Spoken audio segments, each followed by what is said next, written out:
19 अप्रैल को पहले चरण में राजस्थान की ये 3 सीटें जीत सकती है कांग्रेस। बीजेपी का मिशन 25 हो सकता है फेल। राजस्थान में 19 अप्रैल को लोकसभा चुनाव के पहले चरण के लिए वोट डाले जाएंगे। इस दिन राजस्थान की 25 में से 12 लोकसभा सीटों के लिए मतदान होगा।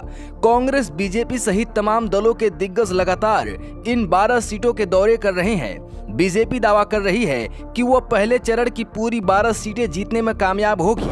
वहीं 2014 और 2019 में जीरो के आंकड़े पर रही कांग्रेस इनमें से कुछ सीटों पर जीत की संभावना देख रही है। राजनीतिक जानकार मानते हैं कि पहले चरण की 12 में से 3 सीटें ऐसी हैं जिनमें बीजेपी के विजय रथ को विराम लग सकता है और उसका राजस्थान में क्लीन स्वीप का सपना चकनाचूर हो सकता है। इनमें पहली सीट है दौसा।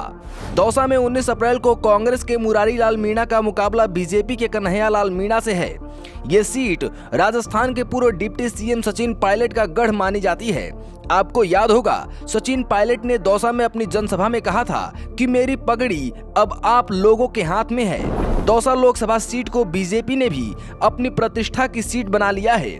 रविवार को यूपी के सीएम योगी आदित्यनाथ दौसा के लालसोट में थे, तो शुक्रवार को खुद पीएम मोदी ने दौसा में रोड शो किया, जो बताता है कि दोनों दल इस सीट को लेकर कितने सीरियस हैं। दौसा से जब राहुल गांधी की भारत जोड़ो यात्रा गुजरी थी, तब उनकी यात्रा में यहां ऐतिहासिक भीड़ देखी गई थी। राजनीतिक विश्लेषक मानते हैं कि फिलहाल यहां कांग्रेस की स्थिति बीजेपी से मजबूत है। दूसरी सीट है चूरू। चूरू में भी 19 अप्रैल को चुनाव है। चूरू सीट टिकटों के ऐलान के समय से ही देश की सबसे हॉट सीटों में शुमार रही है।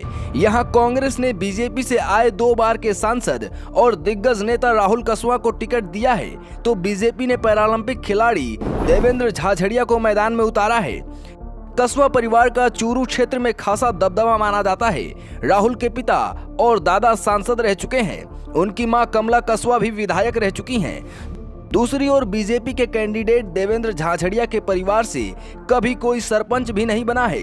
झाझड़िया बेशक एक उत्कृष्ट खिलाड़ी रहे हैं, लेकिन राहुल के सामने उनका राजनीतिक अनुभव ना कुछ है। इसलिए जानकार मानते हैं कि यहां भी कांग्रेस बीजेपी पर भारी पड़ सकती है। तीसरी सीट है नागौर सीट। 19 अप्रैल को यहां कांग्रेस गठबंधन के उम्मीदवार हनुमान बेनीवाल का मुकाबला बीजेपी की ज्योति मिर्धा से है। जाट बहुल इस सीट पर लगभग 70% जाट वोटर हैं, इसलिए दोनों ही ओर से जाट कैंडिडेट उतारे गए हैं। ज्योति मिर्धा 2009 में कांग्रेस की टिकट पर सांसद बनी थी।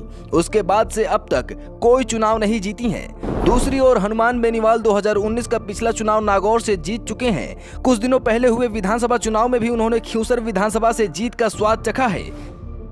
स्थानीय लोगों का मानना है कि बीजेपी यदि यहां हनुमान से गठबंधन जारी रखती तो उसे फायदा रहता, लेकिन इस बार उसने हनुमान से कोई राब्ता नहीं रखा, जिसका फायदा कांग्रेस को मिल सकता है।